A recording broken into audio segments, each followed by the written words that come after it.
Hey everybody, today's video I am throwing the entire kitchen sink at. It's been about a week and a half since I've done a video. We ended February, so here's what today's video is going to be about. We're going to do the recap of February and specifically which books I'm recommending. We will also get into some of the gifts that I got in the mail from BookMail, and then we're going to talk about the March TBR and exactly what I'm going to read in March. So if you want to follow along or if you want to, pick up a book and read along with me, you are welcome to do so. Lastly, of course, we will do a one for the road, and the one that I've got today I think is pretty valuable and important to do, and I will timestamp all of this stuff. I will say that I'm also going to name these one for the roads moving forward, just because some of you have asked that I do that. So you can go through a description of the video, find the one that you're looking for, because I'm very well aware that these one for the roads don't always hit everybody at the time they need to be, seen, at the time they need to be heard. And this way, if you like, you can go back into older videos, find the one that you're looking for really easily, and share a few minutes with me talking about a one for the road. All right, let's get right into it. I'm also going to try to do this without much or any editing if possible, because I am slammed busy this week. Let's start off with the good stuff. Book of the month for February. Midnight Tides, Malazan Book of the Fallen, Steven Erikson. All right, you guys. If I wasn't in love with Malazan through books 1 through 4, and I kind of was, Book 5 has sealed the deal for me. This book absolutely brought out different elements of Steven Erikson's writing that I was unaware that he had. Yes, he is a king of military fantasy. Yes, he builds worlds really like nobody else that I've ever read. He's got compelling characters. He's got a lot of, kind of that mixed morality thing going on with a lot of these characters. Yes, we certainly have some good and we have some bad, but more than that, we have a lot of mixed morality characters. But he did something in Midnight Tides that I've not seen in the first 4 books, and that is incorporate a fantastically clever sense of humor. I thought in parts, specifically between these two characters, T-Hole and Bug, I thought I was reading a Terry Pratchett book. There is such witty banter and clever dialogue. I never in a million years thought I would catch myself laughing out loud in a Malazan book, and yet here we are. I was absolutely laughing out loud. So what can I say about Malazan that hasn't already been said a million times? 1, read it. 2, it's way less complicated and challenging than you've been told. If you've kind of held off of Malazan and you're like, oh, that's a big challenge, baloney. It's just a book. You like me swearing this morning already? Baloney, is that a swear? I don't know. Anyway, you definitely want to check out Malazan. There's just so much interesting character work, and as many fantasy books that I've read, and science fiction and sci fantasy and everything in the middle, I'm finding things in this series that I've never seen before, both in terms of plot, in terms of the scope of the world, not only in terms of what's going on presently in the story, but in the backstory. There are thousands and thousands of years of lore in Malazan, and we're not just, looking at a book and reading what came before. There are huge sections of these books that take place in the distant past. And in this book in particular, I had to reach out to Dr. Chase because I wanted to know, when I was done reading this, where exactly in the Malazan timeline this occurs. And so I will say that for those of you that are concerned about challenge level, don't be. This is the age of interconnectedness on BookTube. Anything you don't understand, I promise you, there are 100 Malazan fans lining up outside your door. Well, maybe not right outside. I hope they're not lined up outside my door. There's 1 million Malazan fans out there. I just went from 100 to 1 million. There's just lots of Malazan fans out there that want you to understand the book because they love it so much. It's their favorite series, and they want you to be really coherent in what's going on. So, book of the month, not even close. It's got to be Midnight Tides by Steven Erikson. All right, what else did I read? And I'm going to be looking at my notes today just so I don't have to go through a lot of editing. The second book I read was on audio, and this was gifted to me, thank you by the way, from Podium Entertainment. Podium and I are developing a little bit of a cool business relationship, I think, at least the initial start of one. And they have hired me to do another LitRPG live stream coming up on March 12th. And it is for a new release for the book series Noobtown by author Ryan Rimmel. And I am not familiar with Noobtown other than the fact that I know the series exists, but I'd never read anything in it. And so they sent me an Audible credit for book 1 called The Mayor of Noobtown. And I am very pleased to report I did enjoy it quite a bit. There are things about The Mayor of Noobtown that I think are, I'm going to just say, very similar to how a lot of LitRPG series start, and they're not always really right off into the action, and I found that here too. The other thing about The Mayor of Noobtown that generally isn't my jam, but as the story progressed, I found myself liking it more, is the concept of town building and base building. And if you play video games at all, you know that there's a whole genre out there of base building games. Those generally aren't my favorite, yet he's been able to incorporate some of that into The Mayor of Noobtown. And I have to think that because the series is named Noobtown, we're going to get a lot more of that. That is not to say that there's not great characters. There are.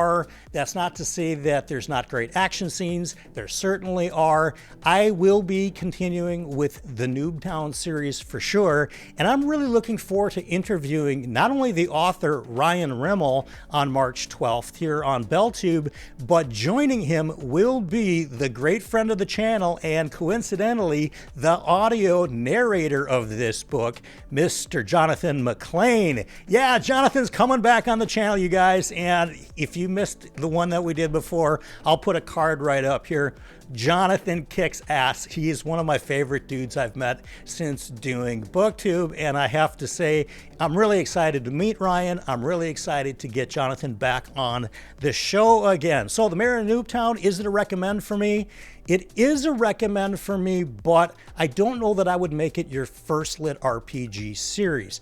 I think it's not that complicated to understand, but I think some of the trappings that a lot of people feel like why they may not be into LitRPG are found here early in the story, and I don't want to turn anybody off to the genre. Not that the Noobtown series is a turnoff by any stretch of the imagination. It's just, I think you guys come to me for some type of a direction sometimes on where to get started with LitRPG. I would make this about your third or fourth series or anywhere thereafter in the world of the genre. All right, let's move on. What else did I read? Okay, this is a really cool one.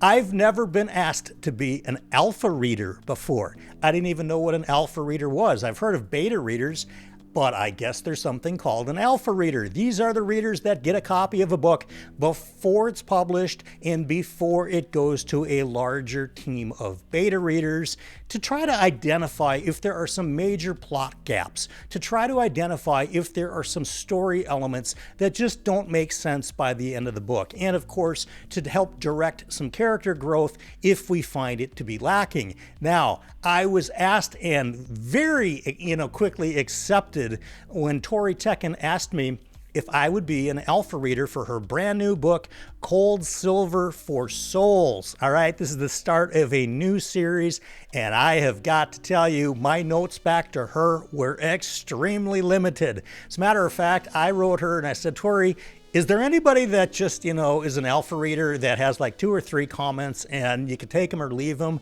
And I don't know how much help they are. And she said, yeah, I'm just happy you're willing to read the book and let me know what you think. She's got a hit on her hands. This is a really good book. It's told in first person. We have a necromancer gunslinger, so it's kind of got an old western-y fantasy vibe. And our main character, like I said, is a necromancer, and she is carting around a huge dead dude with her wherever she goes. And by the way, she is a mercenary / bounty hunter.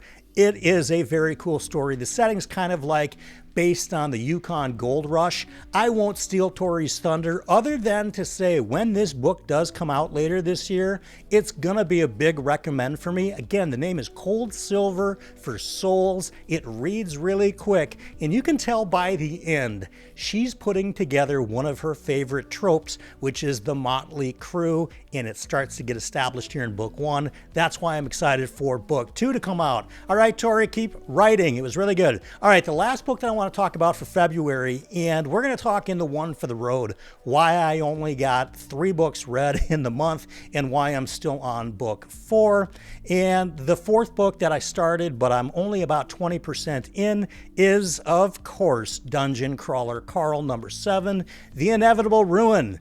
All right, so you guys, you know that Dungeon Crawler Carl is a top 10 favorite series for me of all time. You also know it's my all-time favorite LitRPG series, so it begs the question, Brian, this book came out 3 weeks ago. How are you only 20% into it? I'll tell you in the one for the road a little bit more, but suffice it to say that because I love Dungeon Crawler Carl so much, I want to be in the perfect mind state for it. I don't want to use Dungeon Crawler Carl, as much as I love it, to lift me out of a dark place. No, I want to go to Dungeon Crawler Carl when I'm already in a great place because it just makes the story so much better. So preliminarily, yeah, I mean, I'm 20% into it. It's as good as advertised.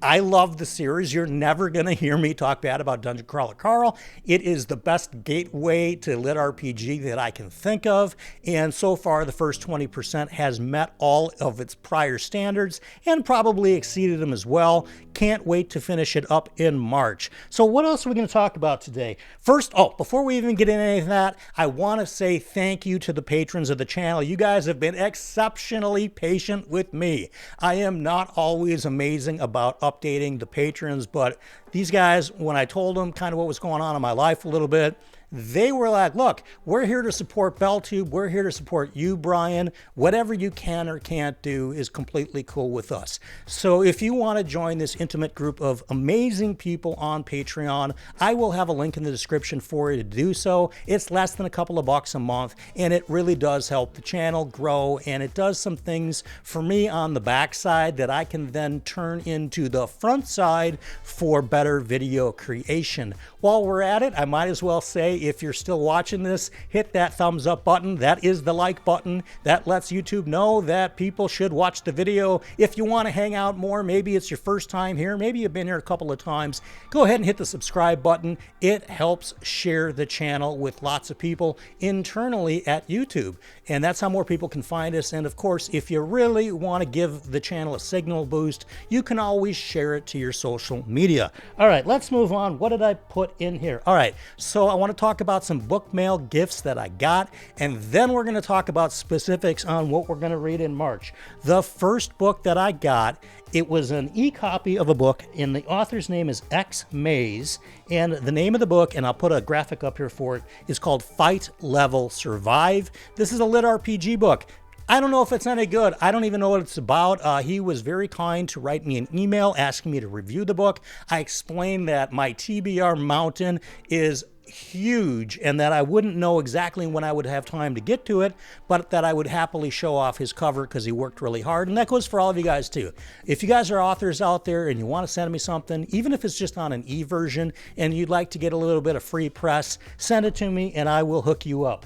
The next author that sent me something, and this is all physical, and he sent a lot of books, and I know that I've seen these on other channels before, but I still want to give him a shout out, and I'm going to try to get the name right. Thomas J. Prestopanek. No, Prestopanek? Prestopanek. We're going with Prestopanek. This is Nicholas Raven and the Wizard's Web trilogy. He sent me all 3 books. That was exceptionally kind. I'm just going to show book 1 here today. He also sent me an omnibus of something called the Endora trilogy. I will have all of these linked in the description of the video if you want to find out more about them. And he also sent me a book called, a very short book, called Gabriel's Journey. And it looks like it's got a little mouse on the front cover. I really don't know anything about it. But Thomas, thanks so much for the book mail. It was really cool to go to the post office and find a package that was too large for the post office box. All right, so that's what I got in the month of March. I'm sorry, in the month of February. Like I said, it was a little bit of a weird month. Let's talk about what I'm reading for the month of March.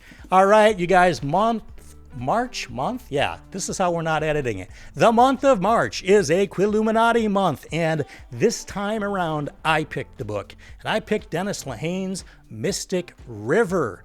All right, so I am maybe a third into this book, and I just started it last night. So I will have this finished in the next couple of days. So far, as good as advertised. Now, one of the things that we try to do with Quilluminati is find authors that we haven't read much of or at all. And in this case, I don't think any of us have read any Dennis Lehane, but find a book that is outside of our normal TBR, maybe about 400 pages or less, so it doesn't take up the whole month, but gives us something to talk about that you haven't heard on any of our channels before ad nauseum.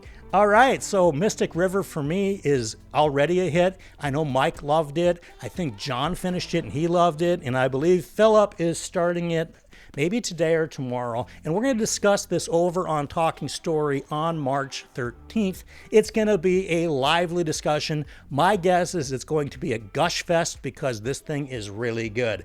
Now, do you have time to read it? Yes, I just read a third of it in a day, so you can absolutely get onto the Mystic River bandwagon, so to speak, and join us for Quilluminati. All right, what's coming up next after that? Well, I'm certainly continuing Dungeon Crawler Carl 7.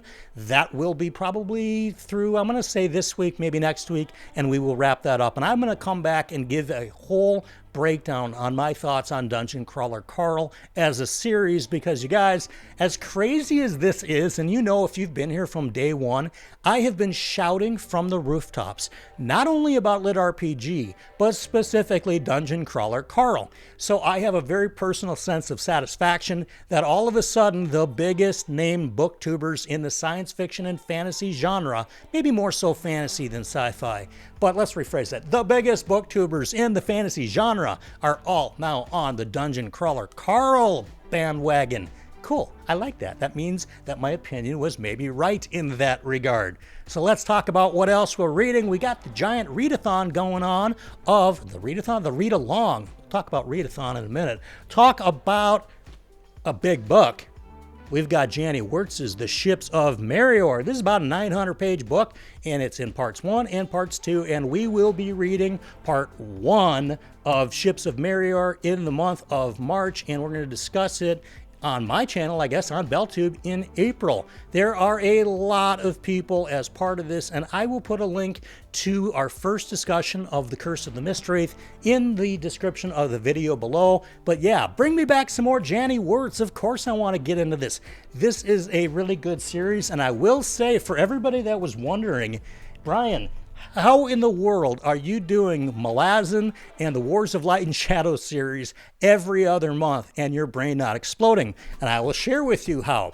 Because they're just books. They're not that big of a deal. You can go back and look at the dramatis personae. You can ask your friends who's read it before what's what. It's not that big of a deal. You can absolutely do it. All right, so what else am I reading? And let me tell you why I'm reading all these books. I signed up at the very last minute for the Keymark Readathon, where I have to read 5 specific books that meet certain prompts. And of course, the first book I'm reading is Mystic River, and it hits absolutely no prompts. So we're adding a little bit of material for the month of March. And the next one is going to be, oh, I have an e-copy of this one. The next one is going to be by one of our patrons, actually. His name is Sean Bobby Kerr, and the book is called A Journey Thrice Begun. Now, Sean sent me this book several months ago, requesting that if I had time, please read the first chapter. And as a kind of marketing idea for you authors out there that send your books to booktubers, I think that is an excellent request, because if you've had a channel for a while, chances are people want you to read and review their books. Why wouldn't they? If I was writing a book, I'd be sending them to every booktuber. But I would also understand that all the booktubers have huge TBRs, and I would want to try to get them to get engaged with the series at least a little bit. And requesting to read just chapter 1 of a book is a really easy ask, particularly when you've got larger epic fantasy books. So I read that first chapter back when Sean sent it several months ago. I really liked it. Of course, I'm going to start the book over again because I really only have read one chapter and I want it to be a smooth read. So that is going to happen in the month of March. What else we got? Ooh, this is a good one. Now, here I am kind of failing on a read along because I haven't gone to the Discord where it's happening. But over at the Library of Alexandria, I know that there is a read along scheduled for Josiah Bancroft's Senlin Ascends. Is it still going on? Is Alan even doing it? These are questions we may never know. I mean, I don't know. Trying to predict Alan is honestly about 100 times harder than predicting the weather. So I don't know if it's still going on or not. I'll check after I film this video today. But Senlit Ascends, this was book mail from Marianne a long time ago, maybe, I don't know, 6 months ago, and I promised her I would finally get it, and I will link her channel in the description below as well. Senlit Ascends is happening. If you haven't read the series yet, if you want to join me, let's do it. All right, the next book. The next book is coming from one of my favorite authors, and we're going to talk about him later in this week because I'm going to be doing a brand new updated video on my favorite urban fantasy series. And this author has one of them. He wrote the Alex Ferris series, and now Benedict Jacka has this one out, and it's actually, he's got 2 books out. This is called The Inheritance or An Inheritance of Magic, and it is a really quick book, but I really like his writing, so I'm excited to read this. I want to thank Andrew from Andrew's Wizardly Reads, who gifted me with his book a couple of months ago, and it's going to get read in the month of March. So we are just hustling along here. This is good. All right, we got one more book we're going to read in March, and that is going to be Zogarts, The Primal Hunter #3. We're going to be doing that on audio. That is read and voice acted by Travis Baldry. I like his work quite a bit, and I liked Primal Hunter 1 and 2. If you go back and you take a look at the video, and I don't even remember which one it was, I'll try to remember and throw a link right here for you, where I talked about Primal Hunter 2 and some of my initial problems with the first half of the book, you'll see that when I have issues with books, I don't just DNF the series. I want to try to give the author a little bit of breathing room, particularly when they are long series, because a lot of the times these series get better as the books go on. Now, for me, of course, I'm going to dunk on Cradle here because I do this every so often and lose a handful of subscribers, but let's go for it. So for me, Cradle, you know, I joke around every now and then that it gets good by book 12, which is the last book in the series. And yeah, I'm just kidding you guys mostly. But there are other book series out there that are my all-time favorites. And the easiest one that comes to mind is the Dresden Files. The first few books are okay. I mean, they're not like groundbreaking, but I didn't hate them. They weren't terrible. They were pretty interesting. But compared to where the Dresden Files goes later on, those first 3 books are pretty simplistic. I am thinking that the Primal Hunter's first couple of books are Zogarth's way of just kind of getting his feet wet in the universe that he's creating and then expand from there, because I know that there's already 9 or 10 books out and they continuously get more and more praise. So yeah, I'm really excited to get into the 3rd book of the Primal Hunter. Of course, I will report back to you guys, the BellTube community, what I think of that LitRPG series. So far, so good. All right, where are we? Oh, let me talk about some videos that are coming up. Now, I know if you're catching this video on the day it releases, that you'll be able to know this in advance, and that is this Wednesday, March 5th. We are bringing back For Whom the Bell Tolls. It's going to be live at 6 p.m. Central Time. You guys can do the math on your particular time zones. But I'm excited for this guest. We're going to have Leslie from the Nerdy Narrative. This was originally scheduled about a month or so ago, but I had some personal stuff in my life going on. We'll talk about that in the one for the road that I needed to reschedule. And Leslie was very gracious and decided, sure, we can make this happen. We're going to do it this Wednesday night. If you're catching this video after Wednesday, March 5th, go into the BellTube catalog, look under the live tab and find the For Whom the Bell Tolls with Leslie from the Nerdy Narrative. And I promise you, we are going to have an exciting and engaging conversation. And as always, it's my goal to bring out new things of these booktubers that come on the show that maybe you don't already know about. So we've got that coming up. I already told you about Quilluminati on March 18th, and we talked a little bit about that LitRPG Live sponsored by Podium. That's going to be on March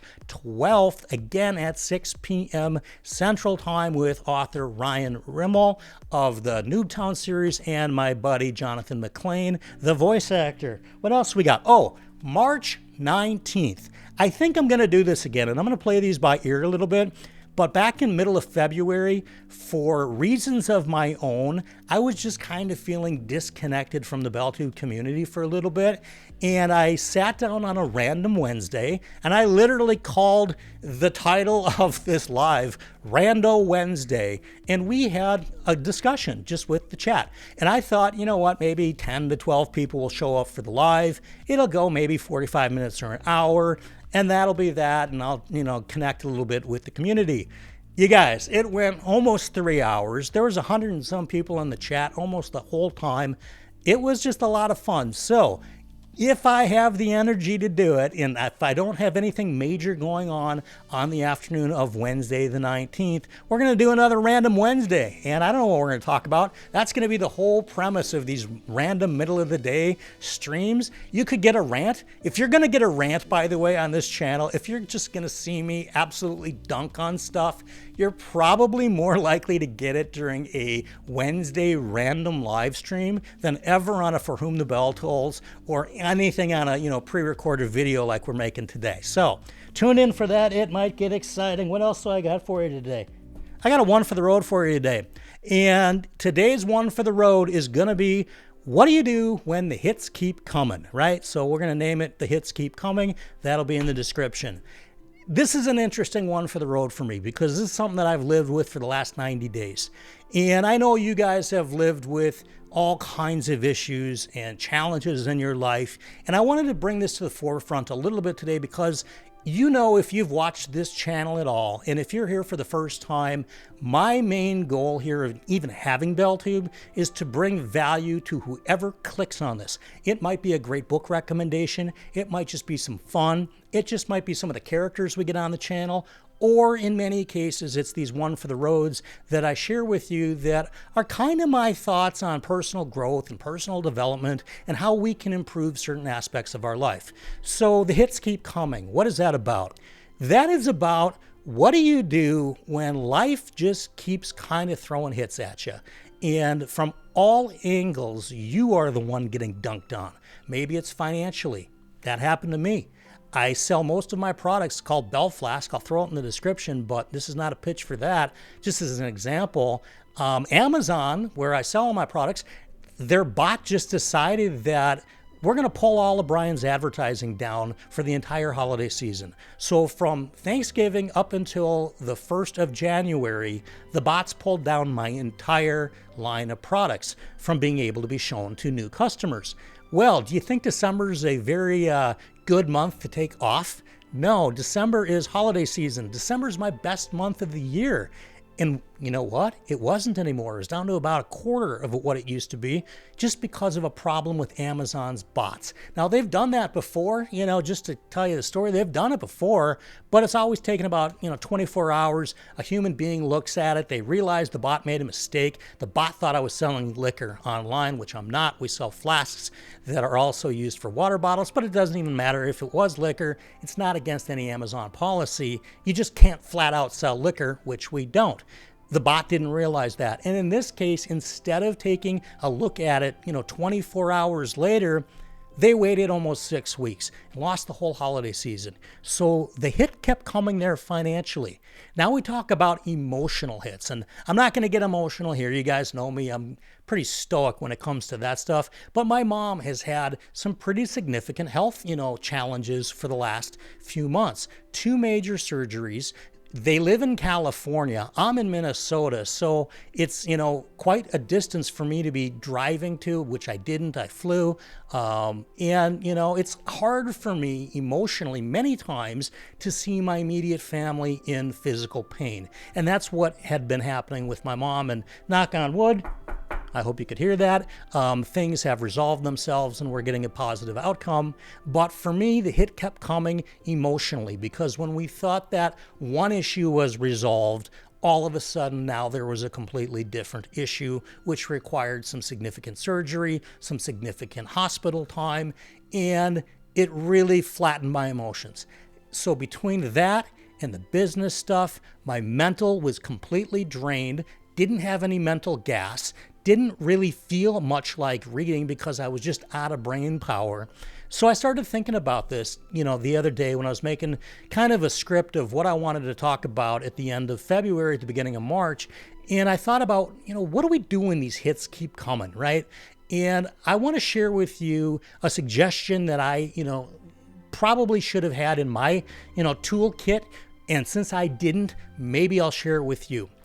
You know very well that you're going to go through a period of life, because if you live long enough, it's going to happen, where the hits keep coming. And the more you can prepare yourself, and you really can't prepare yourself because you don't know the specifics behind the hits, but the more you can prepare yourself for when something is going to happen, the better off you're going to be probably of managing it. Now, I happen to be extraordinarily resilient. If we listed our own personal, kind of best qualities, for me, resilience happens to be probably one of the top 3 or 5, because I can get knocked down and I will keep getting up again. And in a lot of ways, I feel kind of like Rocky in that first movie, right? Didn't win the fight, but he kept getting up every time. And even though the decision wound up against him, sorry if I'm spoiling a 40-some-year-old movie by for anybody, but I feel like Rocky sometimes, where I can keep getting knocked down and I get back up and we keep going. I think for when the hits keep coming, it's really useful, and I encourage everybody to do this today, is to maybe take 5 to 10 minutes out of your life today and write down, when the hits keep coming, I will fill in the blank, whatever works for you, and maybe make it specific. When the financial hits come, and they will, this is what I'm going to do. And when the emotional hits come, and they will, this is what I'm going to do. Or these are the things that I'm going to do. Or when the mental hits keep coming, this is what I'm going to do. Or when the physical hits keep coming, and that's going to happen at some point too, these are the things that I want to do. And you keep those and you review them every so often to make sure they are, in line with where you are in life. For example, let's say I wrote that list 10 years ago. Chances are those things that I'm going to do are probably outdated. I've learned more in the last 10 years. I can figure out new ways to at least get back to even keel, right? Because when the hits are coming at you from all angles, it's really, really hard to rise above it. And I would kind of propose that you don't need to. I think what you want to try to do is to try to get back to level, where you can at the very least think clearly enough to figure out how to proceed from there. And when you're at the low points, having those types of reminders, and I don't care if it's, you physically write it down, maybe it's something that you type onto your computer and save it as a document, maybe it's something you email yourself to take a look at every so, often, now and again, maybe it's something you take your phone and you put it in the notes. When this particular hit comes, or when this kind of hit keeps coming, these are things that I will do. And at least it gives you a roadmap so you don't feel entirely lost. And I promise you will have some satisfaction knowing, you know what?